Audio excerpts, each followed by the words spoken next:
In this episode, we're taking a look at the career of 70s and 80s hitmaker Chicago. And we may even reveal what the song 25 or 624 means. Stay with us. Welcome, friends, to the 3324 podcast.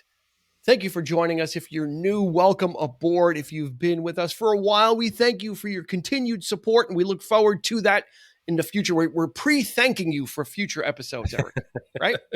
That's right. We're laying a little guilt. We're always looking ahead, guilt. Looking over the fence. Like cream cheese on a bagel, we're spreading on a little guilt and thanking you in advance. This way you kind of feel a little compelled and be like, oh, okay, right? You know. Okay. They already thanked me for it. So way to hook them in. Yeah. Sure. Yeah. Right? There's one way to do it. And if you're listening to us on a mobile device, more specifically Spotify, you can give us a rating. You don't have to write anything, but you can just swipe over 1 to 5 stars. Yep. 5 stars is the best. And we're the best. Dean so we deserve sets the bar high all the time. Give us the 5 stars. Why not? That's it. That's it. Wayne Gretzky famously said, you miss 100% of the shots you don't take. Right. Okay. So we got to take the shot. That makes sense. Yeah. We'll take the shot and sure. And thank you in advance for your 5-star review as well. So, and then another thing, we've got our YouTube channel really rocking and rolling. We're putting previous episodes up there on a pretty regular basis, so you can check those out. It's a lot of fun. Plus, we've got I separated out our trivia nights because we've been starting to do trivia nights, and you can do those even though we've had the episode. You can roll up that trivia night and keep score. The questions are there. You know, we go over the answers afterwards, and you can kind of keep your own score. You can use it to host your own trivia nights. We've got 3 of those separated into a separate playlist, so you can find that there as well. So we're just reaching all the different arms of multimedia. Yeah. Next, Eric and I are gonna do an album of ballads and duets. Well, that's news to me, but okay, that may be. But is that an overreach? Is that an overreach? Sure. Why not? Well, they got auto-tune. I mean, how bad could it be? I mean, you hear these artists are getting auto-tune. Slap a little bit on me, and I'm like the next Tony Bennett. Yeah, why not? Sure. Or maybe the next Peter Lemongello, perhaps. Man of many hats. Yeah. Yes. Not wearing a hat today, though, oddly enough. No. Usually I wear a hat for these episodes, but yeah. Anyway. Yeah. It's cooling down. Weather's cooling down a little bit, so I'm not sweating like a maniac. So it's I am. We're entering fall. Hopefully. Yeah, it's still I live further south, so it's still a little steamy out there. And no doubt up here too, but it's kind of calming. I'm calming down in anticipation that September's on its way. So I'm looking forward to the best time of the year. The leaves turning. Yeah, no absolutely. Yep. It's already pumpkin spice season. If you're a Dunkin' Donuts fan, they've already busted out the pumpkin swirl. They've got the pumpkin donuts. A little free ad for Dunkin' Donuts here. They're not paying us. Dunkin', it's everywhere, man. It's you go to any supermarket, you got pumpkin cereal, you got pumpkin flavored Oreos, the whole bit. You know what they don't have? Pumpkin spice deodorant for men, roll. Ironically enough, there probably is. I shouldn't say that. No, there is something. There are some pretty odd things out there. I was actually at the store today buying some stuff and shampoo and whatnot. And not that I need shampoo, but I was going to say, what are you doing with shampoo? For my son, he needed some, so I had to pick up some for him. But yeah, there was some odd scents there, and in the body wash and in the deodorant. Yeah, I'll take a pumpkin spice. What's up with that? Yeah, scent. Why not? Why not? Cinnamon right? Deodorant smell like pumpkin spice. Forget it. You'd be the most popular person at work. It's like tea, like green, like honey tea. And I don't, does that even have a pungent odor enough to smell good? Why, right? So for people that don't want something overpowering, but they don't want unscented. So we're going to be launching a new deodorant here. We're going to be, we're going to have a new podcast called Men's Healthcare and Body Care. So that podcast this is the pilot for that, right?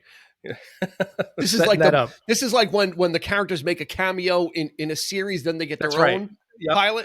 That's what we're dipping our toe in the waters of men's personal care. Yeah.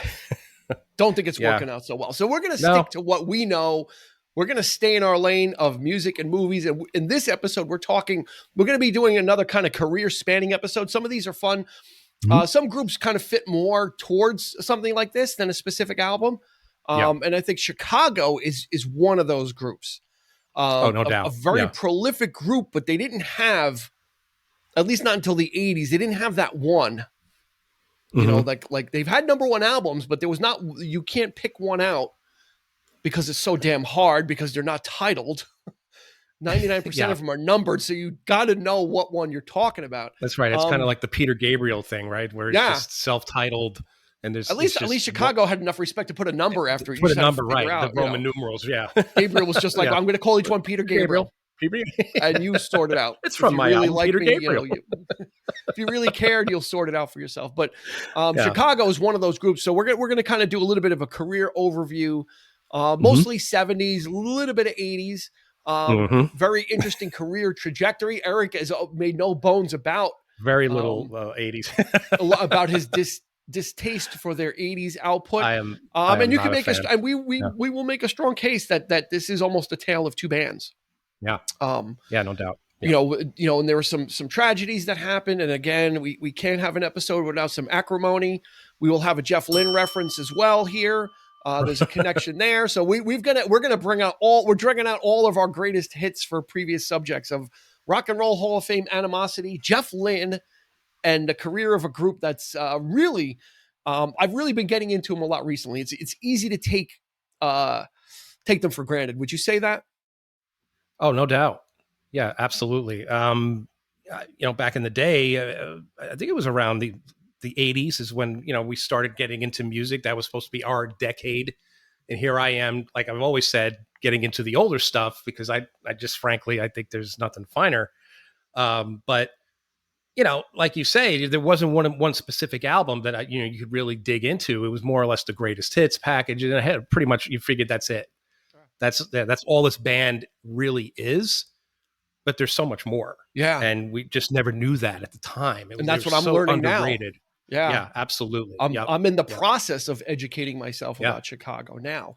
Like I said, I think I said it in one of our previous episodes. It might have been a top 5 or something that, back in the 70s, there were 3 things on the radio: Elton John, Paul McCartney, and Chicago. Like those were like the 3 standard bearers of like pop, of like stuff you heard on AM radio. It was pretty much those 3 throughout the 70s. You consistently would hear something from Elton John, Paul McCartney, or Chicago. They were always hitting the charts. Maybe not always number 1, but they were kind of the framework of pop music soundtrack of the 70s. Of course, you had other bands, but they were always, and Chicago was one of those, always consistently hitting the charts, but never one album that's got 5 or 6. Like we've talked about Billy Joel, and we've talked about some other albums where it's like the one album has you can kind of point to this one as the one you can start with. Chicago doesn't really have that. Typically speaking, they would have like, and the hits that did appear, or maybe 1 or 2 hits, were not really, didn't sound necessarily anything like the rest of the album. And especially that was the case with the first 3 of their records, which was just total like jam, jazzy. I would even argue it's jazz fusion. It's like jazz rock. It is experimental. It's experimental. It's improv. But I was thinking about that today because I knew you were going to probably say that. I knew you were going to. We absolutely could not start to talk about them without it. We still have stats. We still have stats to go into too, by the way. Okay. But when I was thinking about it, right, because you said like jazz and fusion and stuff like that, but not like Steely Dan. No. Right. This is like a different segment of, Steely Dan was cultivating or working towards a different sound that was jazz influenced and had elements of jazz fusion, whereas Chicago in their early days was more like almost like ripping off a Band-Aid. It was very raw. It's raw. It's powerful. Yeah. Yeah. It was kind of like it's rock. I mean, like in your, like, I sent Eric a link to a concert clip, and I'm going to probably put it in the show notes of them doing 25 or 624. And it's just absolutely raw and just raucous and almost unhinged. Like the guitar playing is almost so unhinged, but it's in control. So we're going to get to that. Let's do some stats, because I think we really need to set the table. I think there's going to be some mind-blowing stats here for as Dennis DeYoung would say, for Chicago. Um, they were formed in Chicago. they were formed in Yeah. 1967. Yeah. They were called the Big Thing. Then they changed to Chicago Transit Authority in '68. Mhm. Chicago Transit Authority wasn't too happy with that. Like, you can't really use that, the name of our transit system. So they just shortened it to Chicago in 1969. Mhm. Self-described as a rock and roll band with horns, and that's Yeah, pretty much what well, they are. yeah, I would say so. Yeah. Pretty much what they are. They've sold over 100 million records worldwide. Yeah. 23 gold, 18 platinum, and 8 multi-platinum albums. I mean, these guys just keep. And when we go into their early stuff, I don't even know how they could maintain this level of output. Billboard ranked as number 13 for Hot 100 singles chart success. 21 top 10 hits, 5 consecutive number one albums, and 11 number one singles across the top 100 and maybe adult contemporary. Mhm. Rock and Roll Hall of Fame in 2016. Very Yeah. late to the dance. Very late Yeah. to the dance. I don't know Consider, how. but consider You know. the army, the virtual army of members that this band had too. Like Good. the Let's do that. revolving door Well, let's of, consider that. yeah. I We're mean, going to talk about the classic lineup, because the classic lineup really was from the 70s until the early 80s, with one exception, because of the one member passed away. But they were really a self-contained unit throughout. They really yeah. had that all for one for all mentality, Mhm. because of the uniqueness of how they came up together, where they came up in Chicago, what the like-mindedness that they all were of, first they were a cover band, so they were doing like Tom Jones, stuff with the horns, like Yeah. they, when they got booked in clubs, because they had a horn section, their covers were like that lighter stuff, right? Because you have Mhm. horns, and they were like, well, we don't want to do that, we don't want to keep doing it, so they all like unanimously decided, we're going to put that away, and we're going to strike out on our own. And when they did, was the lineup, is what we'll call the classic lineup. Was Peter Cetera on bass and vocals. You had 3 vocalists. You had Terry Yeah. Kath on guitar and vocals. You had Robert Lamb on keyboards and vocals.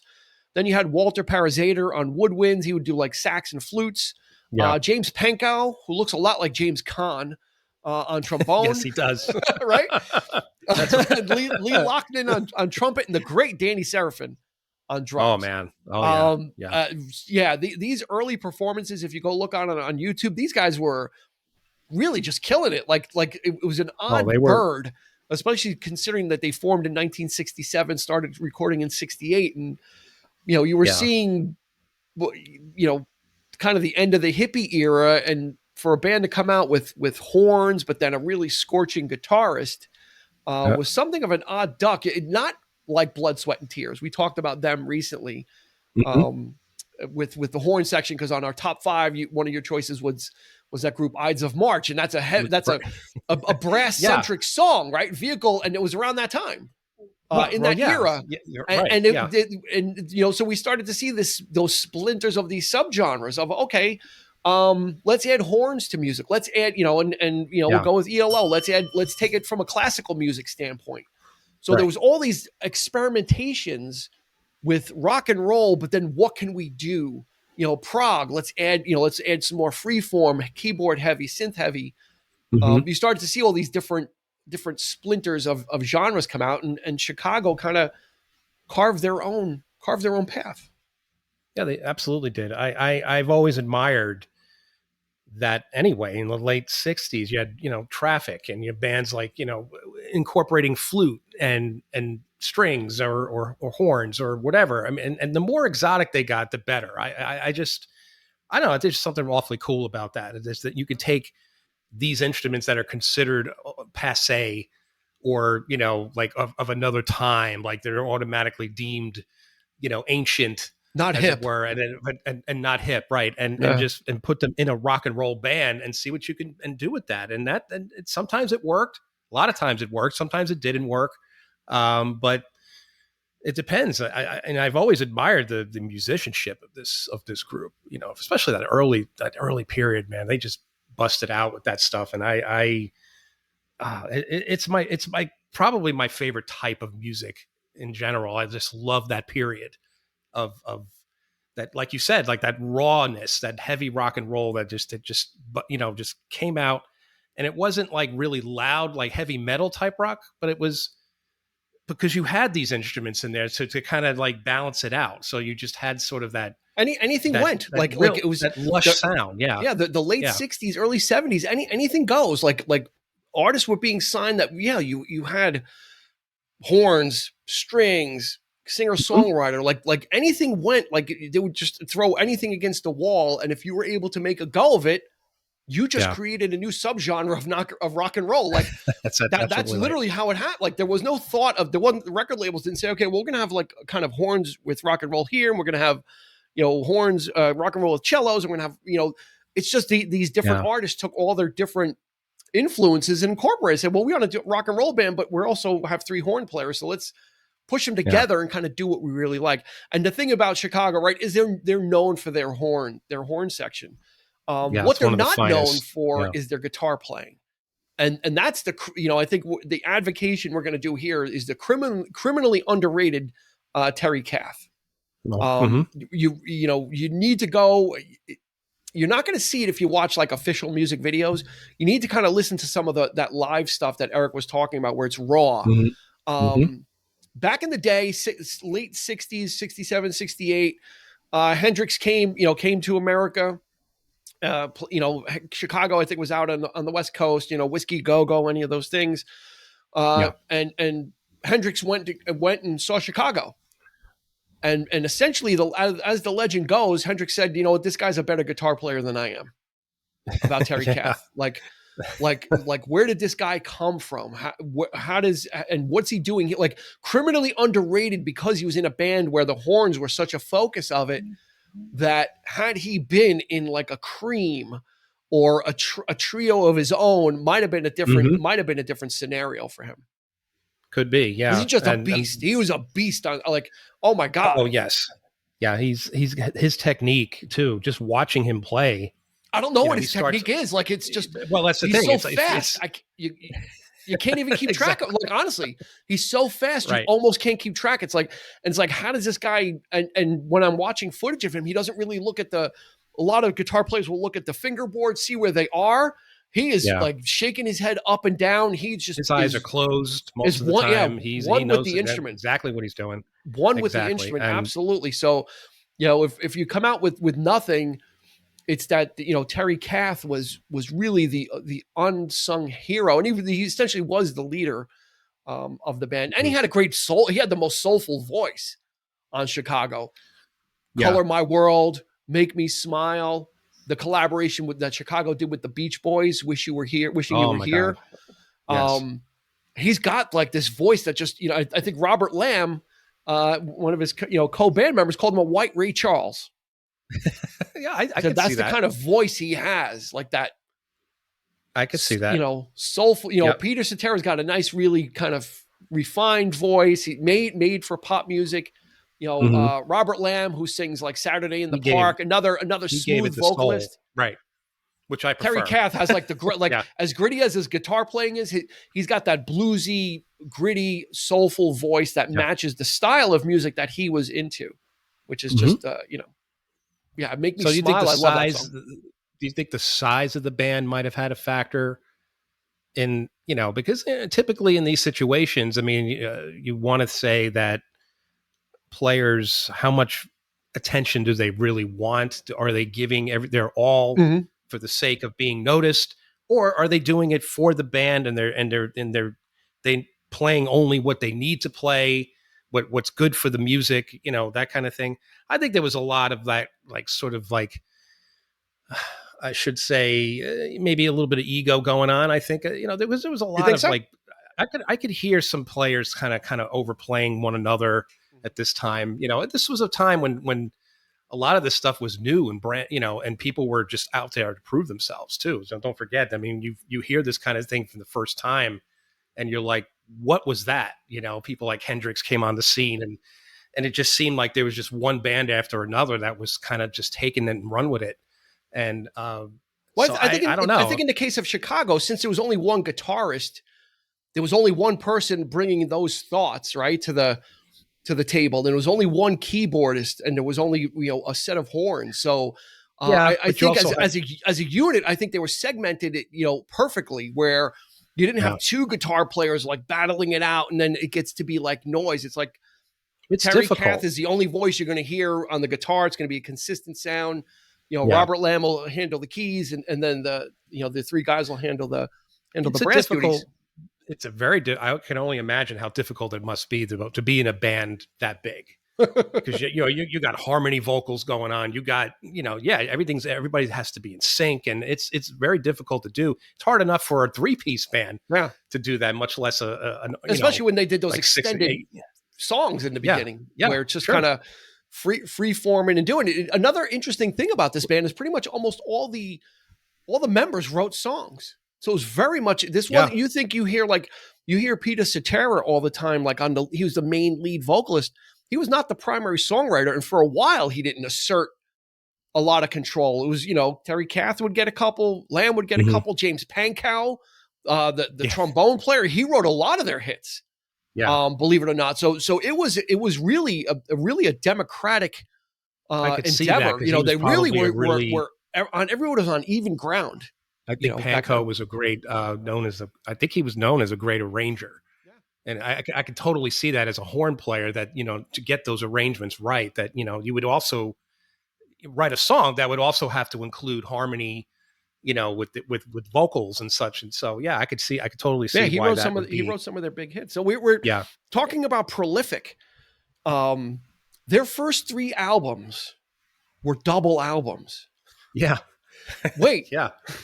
Their first 3 albums were double albums. Their 4th album was a live at Carnegie Hall. It was a live album. That was 4 records.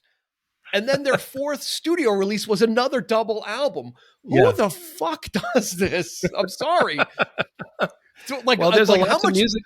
A lot of material, but you got to really be confident, and your label's got to be confident to release 3 double albums, a quadruple album live, and then another double album. And none of them have individual titles. Right. Except for live at Carnegie Hall, but it was Chicago. And the first one was called Chicago Transit Authority. After that, they were numbered through Hot Streets.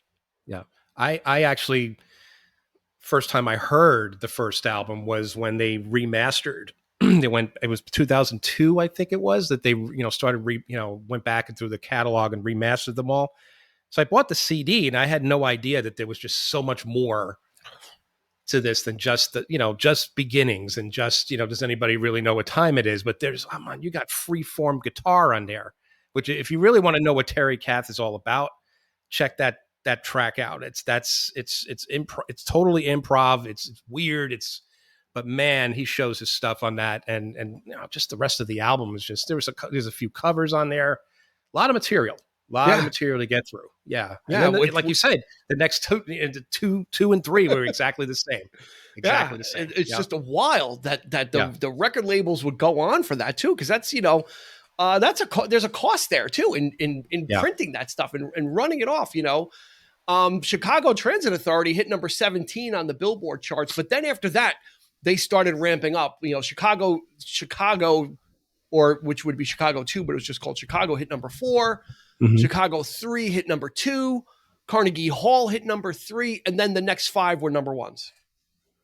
Chicago 5, 6, 7, 8, and then Chicago 9, which was Chicago's greatest hits, were all number 1. So they just hit like a pace, but each album, like I said, only had like maybe sprinkled 1 or 2 big radio hit singles that we know of. Like I said, there's not the one that we can really point to and say, hey, if you want to hear all the hits, you literally do. In this case, you do have to buy the greatest hits. You do have to get it.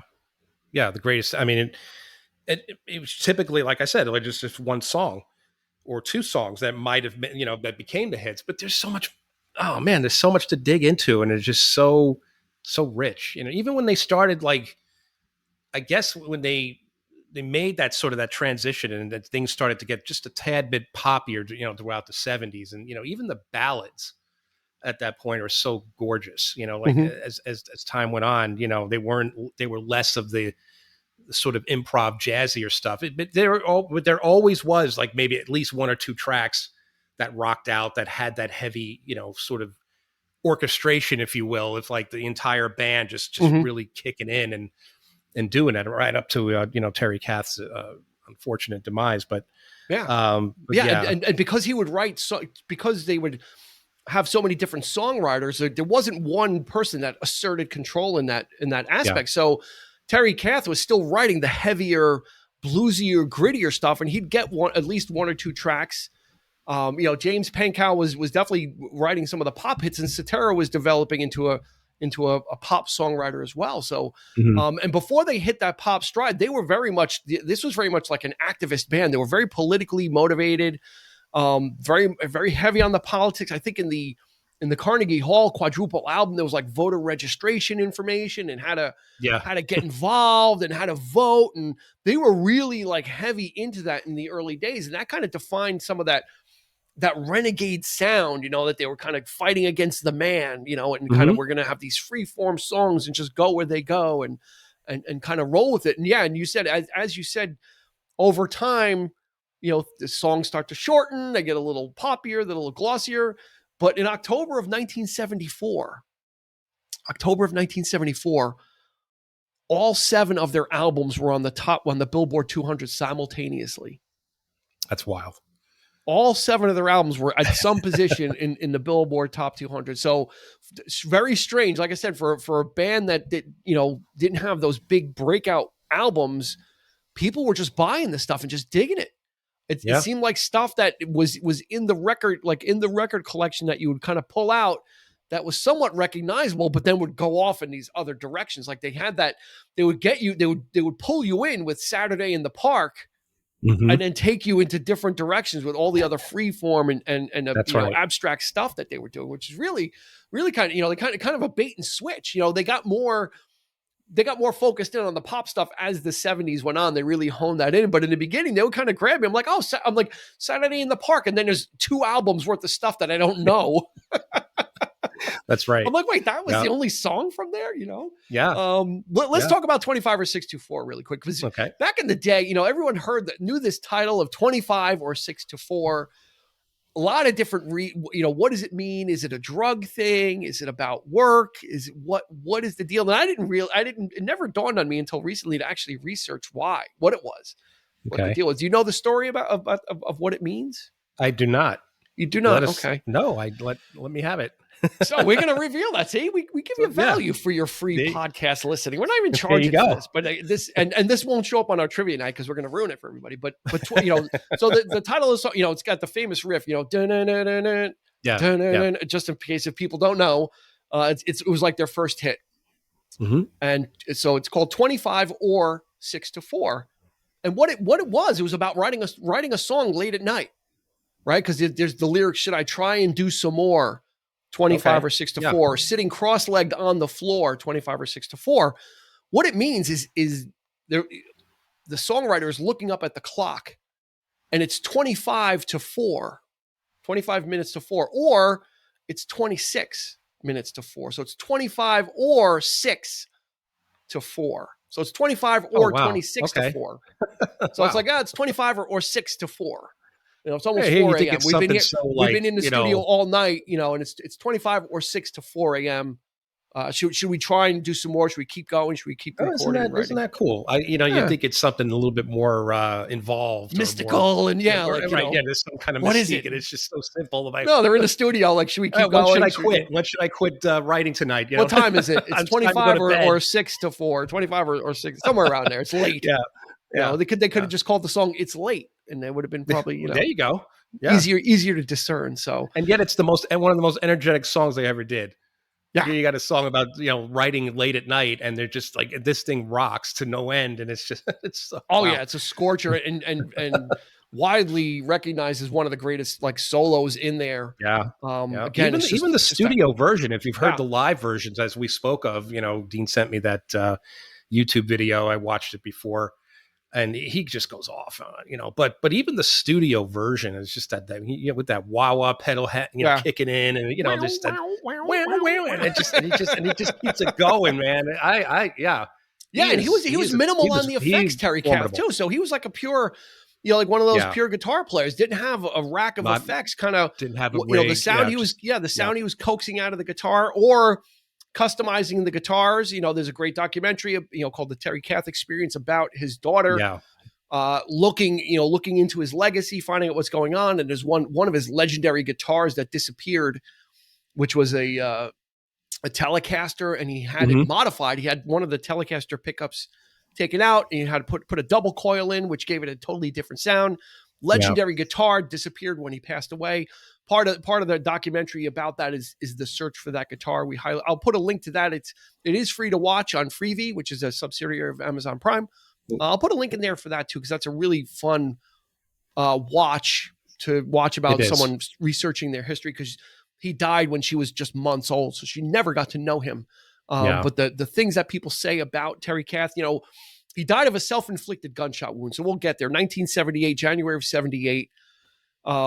He had probably, the word is that he was at some point thinking about doing, maybe not leaving Chicago, but doing a solo album, right? Because the fortunes were swinging towards Chicago was getting more popular, but less of the music that Terry Kath wanted to do was there. He was still that rock and roll, bluesy, gritty guitarist, and Chicago was getting more and more radio friendly. So you were hearing more of they were getting known as more of the horn stuff and some of that lighter touch stuff. So supposedly, he was not depressed. He was not suicidal. He certainly battled, he certainly had issues with alcohol and drugs. It was self-aware of it though.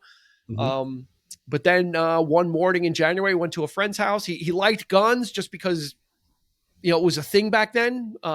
People had guns. They used to shoot, Chicago had a ranch out in Colorado. I think it was out in Colorado, and they used to all the members of Chicago would go there and live and shoot bottles and that kind of stuff. So it was just kind of like the lifestyle. So he had an automatic gun, was fooling around with it and had the clip in the gun, chambered all of the rounds, meaning he took all the rounds out, took the clip out to show it was empty because he was fooling around with it, and put the clip back in and say, hey, it's empty. What's going to happen? Didn't realize there was still a round in the chamber. Yeah. Put the gun to his head, pulled the trigger, and 31 years old, unfortunately. Died instantly. Died instantly.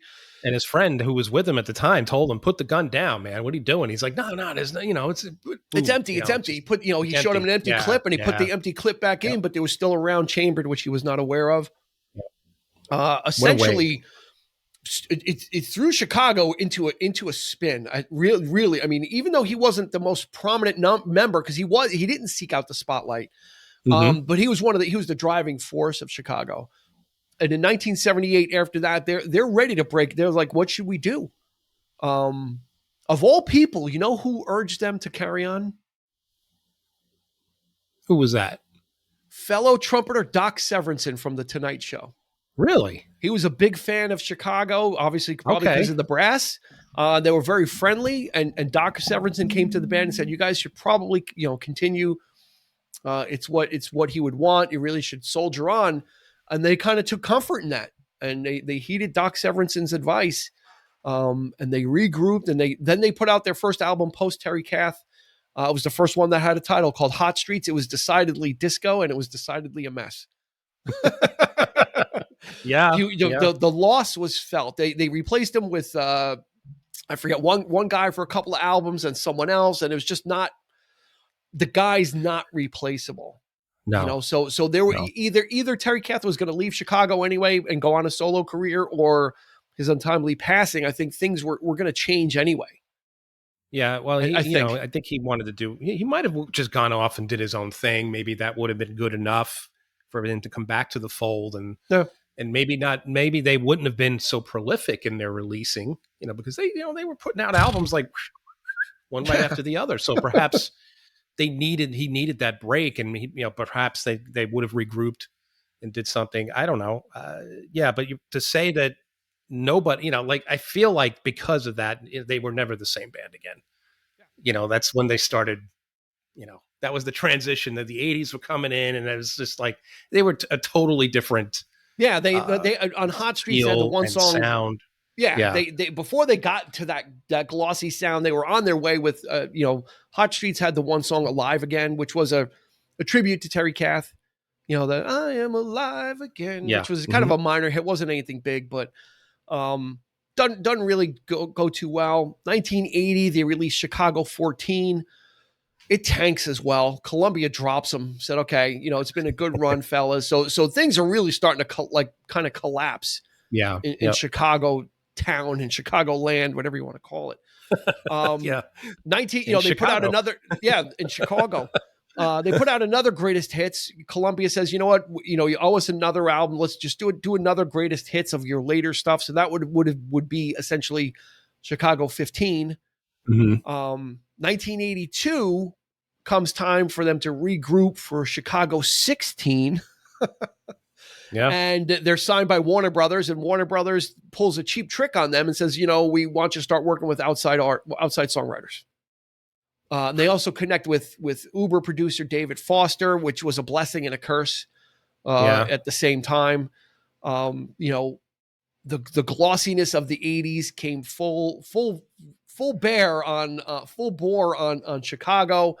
The horns were pulled back in favor of just more ballads. It wasn't a all for one for all type thing. The horns were decidedly pulled back. David Foster was going for more of a pop. I think they were told. I think someone said to them, like maybe someone from the record label, like, who wants to hear horns on a record now? Anyway, like in this day and age, like who wants to hear like it's most passé. Of them were synth. They were just like I said, like just accenting, and it was played on a keyboard. They didn't need to pay horn players to come in and do this, because we could emulate this now with all the and they didn't even have it that much. It was just kind of like, all right, it's like so they had Chicago 16 was a big hit for them. A lot of hit songs came off that, but there was a cost involved. It didn't come without them literally losing their identity. I mean, it had song "Hard to Say I'm Sorry" was on there. "Love Me Tomorrow." They brought in another vocalist, Bill Champlin, to kind of supplant what Terry Kath was doing. Yeah. And then Chicago. What did he say? What? Considering what they were and how the whole point of that band was the free form, was just getting that stuff out there and to have this. I don't want to use the term selling out, because I hate that. I don't know. I don't even know what that means, but it's to have to make that decision because you feel like you have to, or you're being told to by the record company. And it's like, you're right. You're losing what you were. What I think it might've been, I would go as far as to say it could have been a slap in the face to Terry Kath in a sense, because he wouldn't. He definitely wouldn't have been here for that. There's no way. Because in 84 they released Chicago 17, which was like the if you want to call it a sellout. I like the song "Stay the Night," which was probably one of their last really like kind of little harder edge song a little bit, but "Hard Habit to Break" was on that. "Along Comes a Woman," "You're the Inspiration." They were going, they were firmly planted in Light FM territory at that point. Peter Cetera and David Foster had really kind of wrestled control of the band. They really were directing it. And at that point, Cetera is like, listen, I want to do some solo stuff. Why can't we take a page from Genesis? Why can't I have a solo career like Phil Collins and then return to Chicago? Right. A la Genesis, right? Because that blueprint had already been, by that point, that blueprint had already been executed quite successfully. That you can be part of a group, have a lot of hits, and then you can kind of go on your own and do stuff and have a lot of hits and return. Right. And Fleetwood Mac had done it to a lesser extent, right? They all did their own solo projects, then they would reconvene. That's right. Chicago said no, thanks, but no thanks. So Cetera hit the road. So Cetera hit the road, which started the acrimony. Then then the revolving door really started spinning faster than Christopher Reeve and Superman, changing into his outfit. They just brought. And unfortunately, that's when the band just became. That's when they started playing. I mean, they were touring with the Beach Boys. I had seen Chicago with the Beach Boys. And of course, you don't have Brian Wilson with the Beach Boys at this point. You don't have, the best players in Chicago. And you don't have Cetera. You don't have Cetera. You don't have Cetera. Like, who are these guys? Like, they're just, you know what I mean? So I've already, by that point, they had just become something that didn't resemble anything of what they were. And and they did have some hits after Cetera. I mean, that's the odd thing about it too, is they brought in Jason Sheff, who is the son of Jerry Sheff, who was the bass player. He played on LA Woman by the Doors. Yeah. Most notably also known as the bass player for Elvis and his TCB band, Jerry Sheff. So he's a very prolific bass player. So his son, Jason, is a bass player as well. They approach him, I guess he gets a call. Hey, you want to, we're looking for a vocalist for Chicago. But we have someone else that's auditioning too. So it's going to be between, you and this other guy. And Jason Sheff's like, well, who's the other guy? I didn't know this until today. Do you know who they were approaching to join Chicago? Like Mickey Thomas. Oh no. From Starship and Fooled Around and Fell in Love. Yeah. Like, they approached him first and said, hey, do you want to be the vocalist for Chicago? Mickey Thomas. I'm like, whoa. He would not fit whatsoever with Chicago, but he's a great he's one of the most underrated vocalists, Mickey Thomas. But the fact that Mickey Thomas was in the running and Jason Sheff's like, well, Mickey, how's Mickey Thomas not going to say yes to this?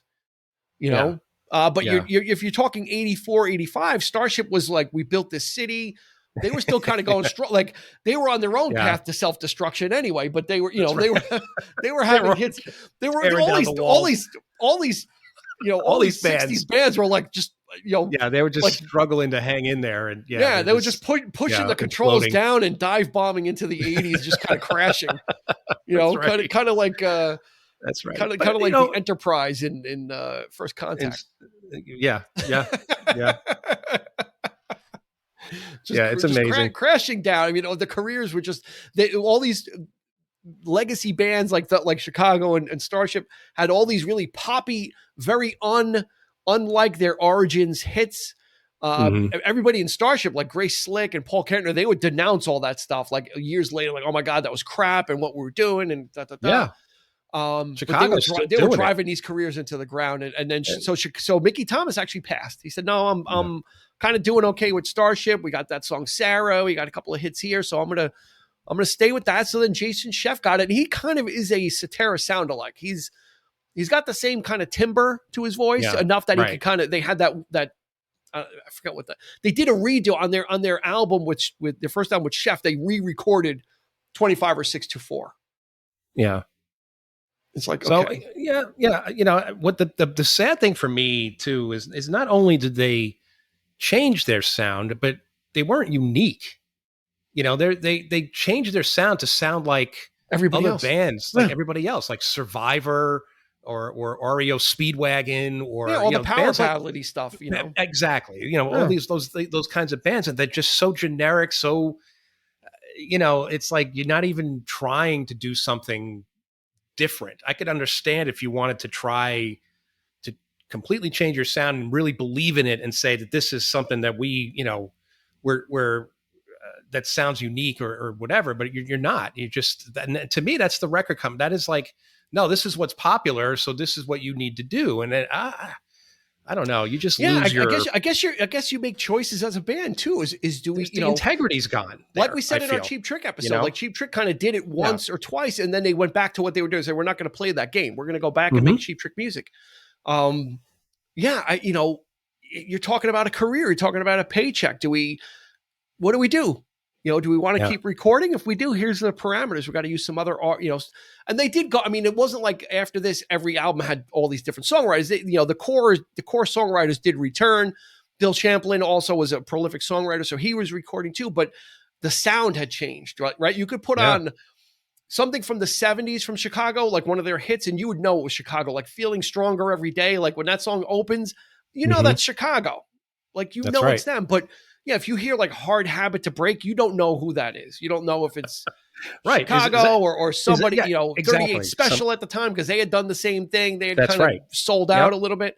You didn't know what you were listening to. You just knew it was on Light FM. right? And you knew you Yep. were probably going to hear, I Need a Hero, or, Bonnie Tyler next or whatever, like, That's right.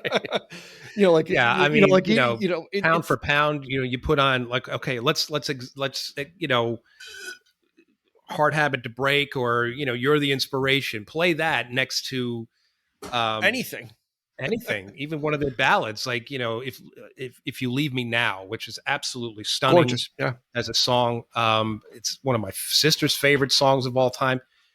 Just putting those two together, like, and just, okay, what's the better ballad? Oh, come on, there is no comparison there. Even No Tell Love. I'll put Absolutely. even No Tell Lover, which was some of their even softer stuff from the 70s or early 80s. I'll put No Tell Lover against the glossy stuff, because it just got that. Yeah, David Foster just brought like the icing. He just poured donut frosting all over these records. They were so glossy and so like with the keyboard, those the DX7s or whatever they were. DX7 coming in. That fake electric piano sound. Yeah. It was just everywhere in the 80s, and if it wasn't used judiciously, you got stuff that sounded really dated. You can use it the right way, but Chicago, God bless them. They had a ton of hits, though. I mean, they had most of their big hits during that time, but they didn't have any number one albums. I'll tell you that much. Their number one album run came with their numbers 2 through 6 or 2 through 7. Yeah. I actually bought 17 on cassette, and I think I listened to it maybe once, and I'm like, because at the time it was like their brand new record. Wow. And I wasn't really all that familiar with what they had been doing the last few years, with the 80s stuff, but, just what you heard on the radio. But again, it's like you think, okay, well, maybe there's something on this album that's reminiscent of the earlier, but nothing resembled it at all. Nothing. I can't point to one single song on that album that had any identity, any integrity of what they were. And just that, and that was back at like 80, came out in 84. That was early days of CDs. Yeah. And I remember I bought a CD. I think I probably still have it. It was called Superstars in Digital. It was highlighting like what CDs could sound like. It was put out by Warner Brothers. So it had like Hold Me on it by Fleetwood Mac. It had I Love LA from Randy Newman. And it had Stay the Night by Chicago. And when I listened to it, I didn't recognize it as a Chicago song. Also, because on that song, Cetera's voice is just different. He's singing like not in his Peter Cetera voice, right? No, he's trying to go higher. Yeah, it was like a weird, and deeper. Like he's trying to sound deeper also, like on the verses. That's right. Yeah, that's right. It sounds so strange. Growl. He's got these he does not have that type of voice. It was whatsoever. weird. That guttural, he's trying to do that, and it sounds horrible. It sounds like I don't know what he was trying to do, but I'm like, I had to look at the jewel case. I'm like, Chicago, like what? Yeah. I was like, all right, let's go with it. This is, I remember the video. I remember seeing the video. The video is great with the trot. Like he's driving after the woman, like skidding through, doing burnouts in the street, and then the three horn players are like in the pickup truck, and they drive through the sign. They go up, they ramp a tow truck, and they go through the sign, and then Cetera's on the road dying. Yeah, the model that they used, the actress they used in that video was the best part of the thing. And they're like standing over him, like as Cetera's like dying on the street after like chasing this woman. And that's when music videos were great, though. So that was like, they're was entertaining. Right. That's what prompted you to buy the new stuff, though. That's MTV knew what they were doing back in the day. Those music videos really. Oh, like look at the new Asia video. Like we were waiting for that second album to come out. Don't Cry.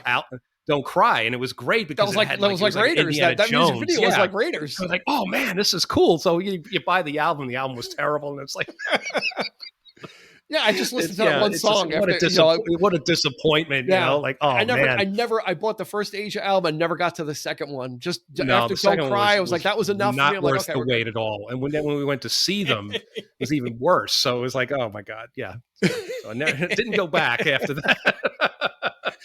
But Chicago too, like nowadays they're like touring like fairs and like small like events and that kind of thing. They're not the band that they were. They're wearing like these like multicolored like champagne or suits with like they all had like looks like they all got facelifts and or like changed out. I mean, Jason Chef was with them for a couple of decades, and then he left recently. So now you start with the round robin of vocalists that you're getting. Yeah, and they made that Christmas album. They put wasn't that what? And then most of the like Walt Parazader, who's one of the founders, he left. Like, I'm not touring anymore. Danny Seraphin packed it in a while, well before all this. He packed it in a while ago too. So there was a scale. Robert Lamb was probably the only. I think Pankow and Lee Loughlin. The only mainstay. Sure.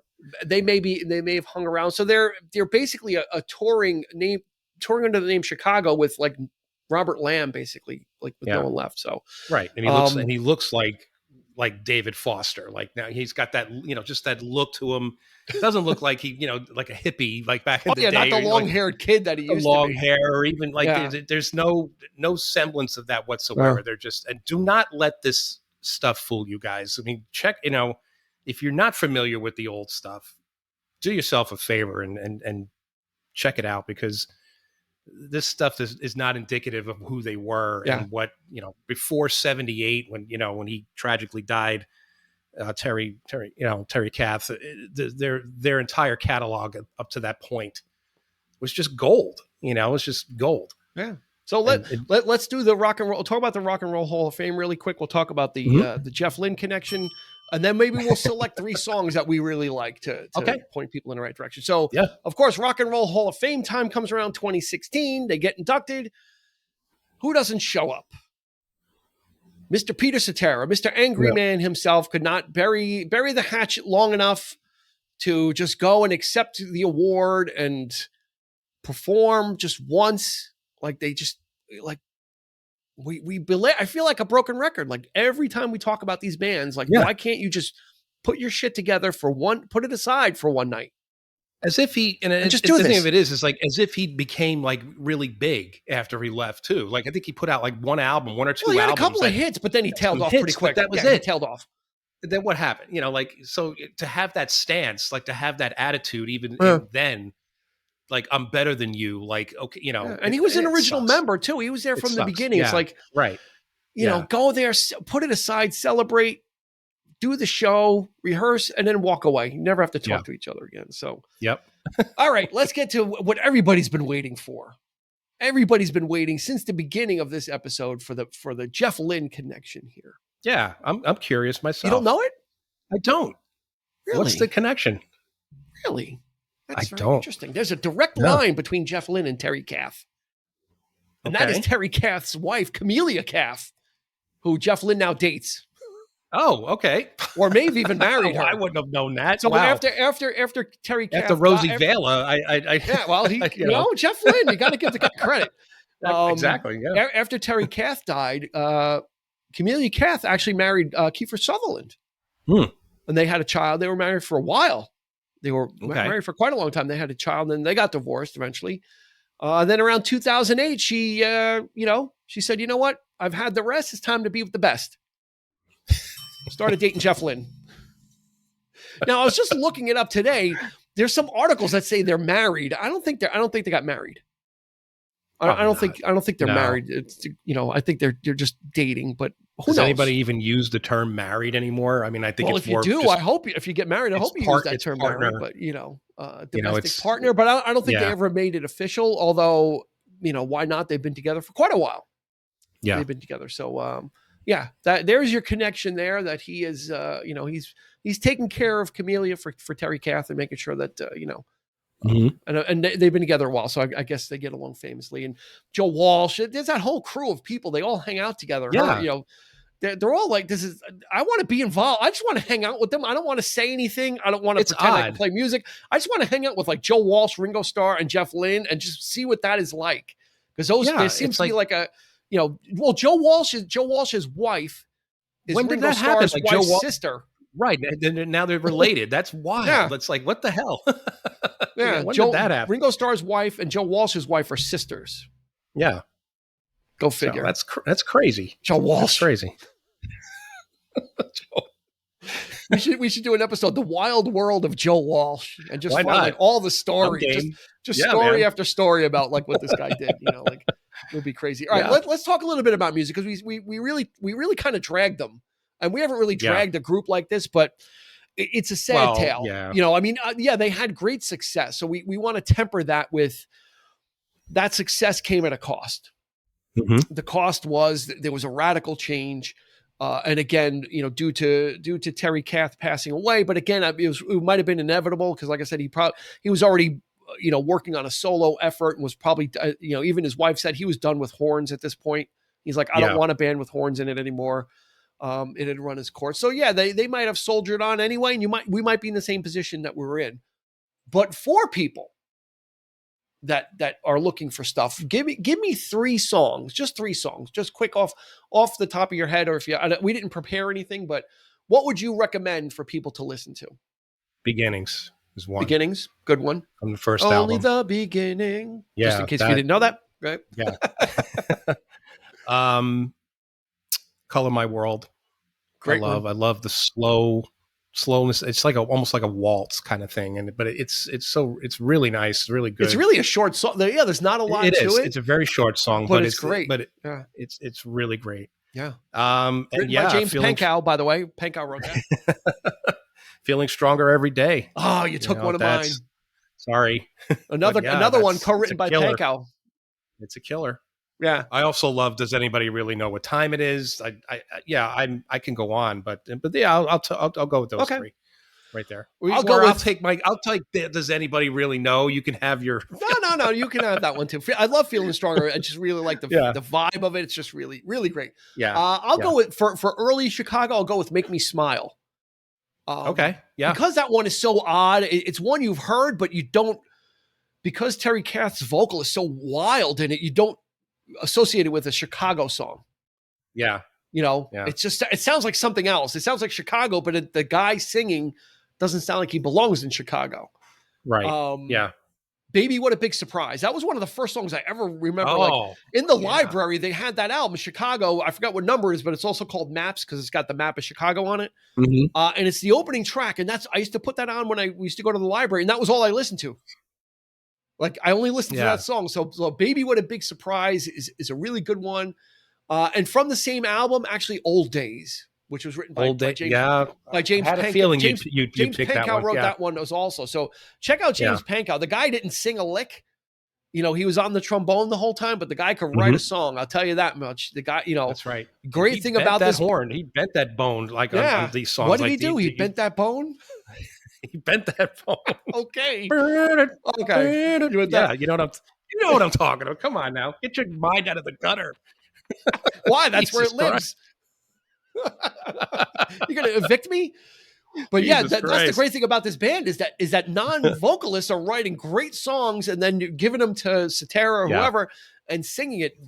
That was the beauty of Chicago, is it wasn't one person leading it like Steve Miller Band or anything like that. It was kind of like all these guys wrote songs. Everybody got, there was no I never read anything about squabbling about who had this, how many cuts, I want more, no one's hearing me. It was kind of known. Terry, you'll get 1 or 2 songs. Rob Lamb will get a couple. Cetera will get a few. And then if people write, we'll figure out who's going to sing those. Mm-hmm. Really a very democratic band. Really, I mean, they are, really they were in it to win it. Like really one for all and all for one. They did everything together. They lived together. They toured together.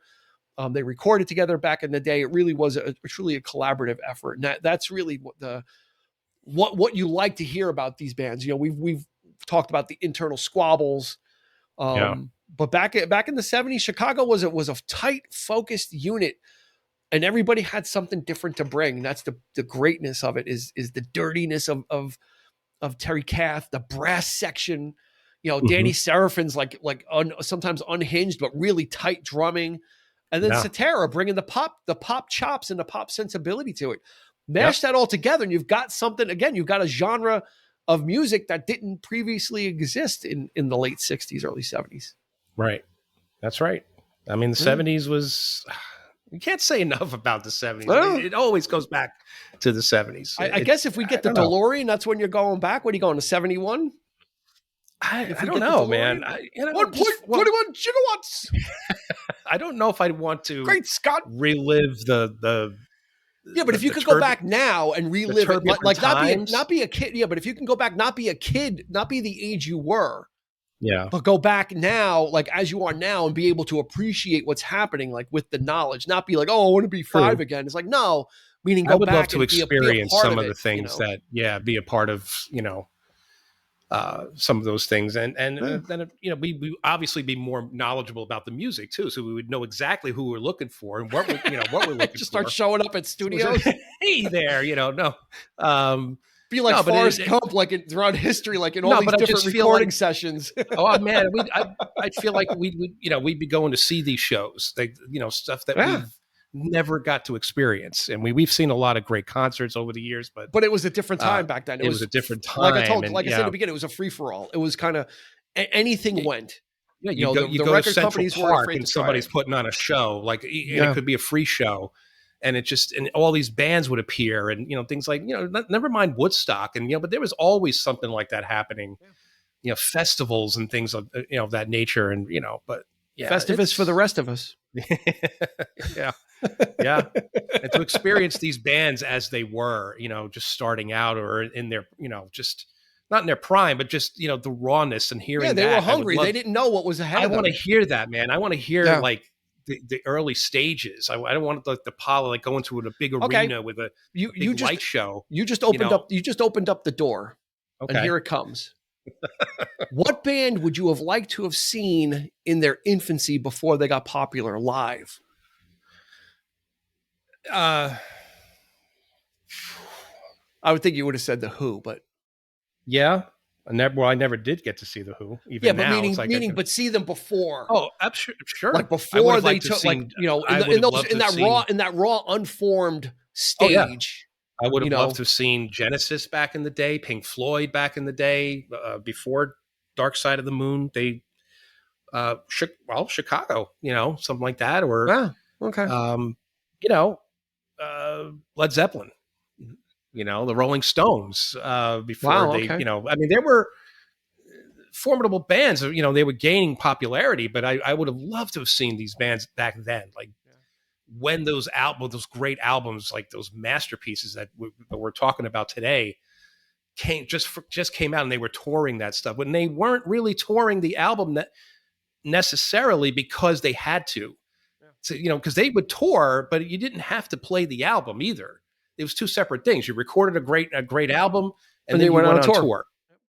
And it wasn't just to tour the record or get it out promoting the record. It was two separate things at the time. You are correct, sir. Those experiences would have been cool. Like to see a show and not have to hear the new stuff necessarily, but then go home and then, you put the brand new album on and there it is, it's some new material.